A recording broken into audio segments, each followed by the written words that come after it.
സമസ്തയിൽ തർക്കം രൂക്ഷമായി തുടരുകയാണ്.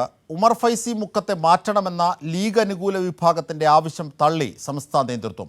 തർക്കങ്ങൾ പരിഹരിക്കാൻ കഴിയാത്ത സാഹചര്യത്തിൽ പ്രത്യേക മുഷാവറ യോഗം അടുത്ത ആഴ്ച വീണ്ടും 2 ആഴ്ചയ്ക്കുള്ളിൽ ചേരും. മധ്യസ്ഥതയിൽ പറഞ്ഞ നിബന്ധനകൾ പാലിക്കാത്ത CIC-യുമായി സമസ്തയ്ക്ക് ബന്ധമില്ലെന്ന് ജിഫ്രി മുത്തുക്കോയ തങ്ങളും വ്യക്തമാക്കി. സമസ്ത ലീഗ് ബന്ധത്തിലെ വിടവ് രൂക്ഷമായ സാഹചര്യത്തിലാണ് സമസ്തയുടെ പണ്ഡിത സഭ മുഷാവറ യോഗം ചേരുന്നത്. മാധ്യമങ്ങൾ പുറത്തു പറഞ്ഞ തർക്കവിഷയങ്ങൾ എല്ലാം മുഷാവറ യോഗത്തിൽ ഉയർന്നുവെന്നും തർക്കവിഷയങ്ങൾ ചർച്ച ചെയ്യാനായി 10 ദിവസത്തിനുള്ളിൽ പ്രത്യേക മുഷാവറ യോഗം വിളിച്ചു ചേർക്കുമെന്നും സമസ്ത അധ്യക്ഷൻ ജിഫ്രി മുത്തുക്കോയ തങ്ങൾ മാധ്യമങ്ങളോട് വ്യക്തമാക്കി. അതിന് സമയം കഴിഞ്ഞപ്പോൾ അത് നിർത്തിവെച്ചു. അടുത്ത ദിവസത്തിൽ ഏകദേശം ഒരാഴ്ചനുള്ളിലോ അല്ലെങ്കിൽ ഒരു 10 ദിവസത്തിനുള്ളിലോ രണ്ടാമത് മുഷാവറ വിളിക്കാൻ തീരുമാനിച്ചു. ലീഗ് സംസ്ഥാന നേതൃത്വത്തിൽ രൂപീകരിച്ച ആദർശ സംരക്ഷണ സമിതി രൂപീകരണ യോഗത്തിൽ സമസ്തയിലെ ലീഗ് അനുകൂലികൾ പങ്കെടുത്തത് സമസ്തയെ പിളർപ്പിലേക്ക് നയിക്കുവാനാണെന്ന പരാതി ചർച്ച ചെയ്യും.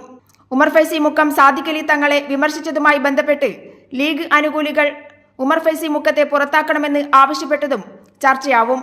അതേസമയം കോർഡിനേഷൻ ഓഫ് ഇസ്ലാമിക് കോളേജസുമായി ബന്ധപ്പെട്ട് ലീഗ് സമസ്ത ധാരണ പാലിക്കാത്തതിലും ഹക്കീം അദ്രിശ്ശേരിയെ വീണ്ടും ജനറൽ സെക്രട്ടറി ആക്കിയതിലും സമസ്തയ്ക്കുള്ള വിരോധം വ്യക്തമാക്കിക്കൊണ്ട് CIC-യുമായി സമസ്തയ്ക്ക് ഇനി യാതൊരു ബന്ധവുമില്ലെന്നും ജിഫ്രി മുത്തുക്കോയ തങ്ങൾ മാധ്യമങ്ങളോട് പറഞ്ഞു. ഹക്കീം ഫൈസിയെ രണ്ടാമത് സെക്രട്ടറിയായി തിരഞ്ഞെടുക്കപ്പെട്ടതിൻ്റെ പശ്ചാത്തലത്തിലും കൊണ്ട് ആദ്യമുള്ള തീരുമാനം അത് രണ്ടാമത് പിന്നെ ആവർത്തിക്കണം. ഹക്കീം ഫൈസി നേതൃത്വം നൽകുന്ന CIC അല്ലെങ്കിൽ അദ്ദേഹം ഭാഗമാക്കാവുന്ന വിദ്യാഭ്യാസ സംവിധാനമായിട്ട് സമസ്ത കേരള ജമീയത്തുൽ ഉലമക്ക് യാതൊരു ബന്ധവുമില്ല. PV Joshila, Kairali news, Kozhikode.